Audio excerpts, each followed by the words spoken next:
ജെൻസിയിൽ നിന്നും ജെൻ ആൽഫയിലേക്ക് തുടക്കം കുറിച്ചിട്ടുള്ളത് ഉത്തർപ്രദേശിൽ നിന്നും ബി.ജെ.പിയുടെ ഡബിൾ എഞ്ചിൻ സർക്കാരിൻ്റെ മണ്ണിൽ നിന്നും. ഉത്തർപ്രദേശിലെ ഫത്തേപൂരിൽ വിദ്യാർത്ഥികൾ ജെൻ ആൽഫ ശക്തമായ പ്രതിഷേധം.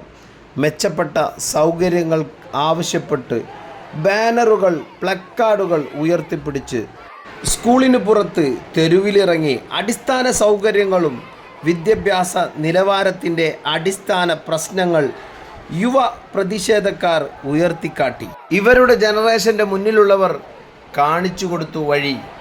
ആ വഴിയിലൂടെ സഞ്ചരിച്ചാൽ അവർക്ക് നേടിയെടുക്കാമെന്ന ബോധം ലോകത്തിനു മുന്നിലും ഇന്ത്യ മഹാരാജ്യത്തിനു മുന്നിലും കാണിച്ചു തന്നപ്പോൾ ഈ ആൽഫ കുട്ടികൾ അത് ഏറ്റെടുത്തു. അതിൻ്റെ റിസൾട്ട് അവർ സാധിക്കുന്നത് വരെ അവർ പ്രതിഷേധവുമായി മുന്നോട്ട് പോയി. ഒടുവിൽ മാനേജ്മെൻറ്റ് അവരുടെ തീരുമാനം അംഗീകരിച്ചു. ഈ ഒരു അംഗീകാരത്തിൻ്റെ അവസാന ഘട്ടത്തിലേക്ക് അവർ പ്രതിഷേധമെത്തിയപ്പോൾ മാനേജ്മെൻറ്റ് അവർ ഉന്നയിച്ച എല്ലാ തീരുമാനങ്ങളും അംഗീകരിച്ചു. മുന്നോട്ട് പോകാൻ അവർ തയ്യാറാവുകയാണ്. ഇങ്ങനെ ചുരുക്കി പറഞ്ഞു കഴിഞ്ഞാൽ ഇന്ത്യ മഹാരാജ്യത്ത് ഇനി പ്രതിഷേധങ്ങളുടെ ദിനങ്ങളായി മാറുകയാണ്.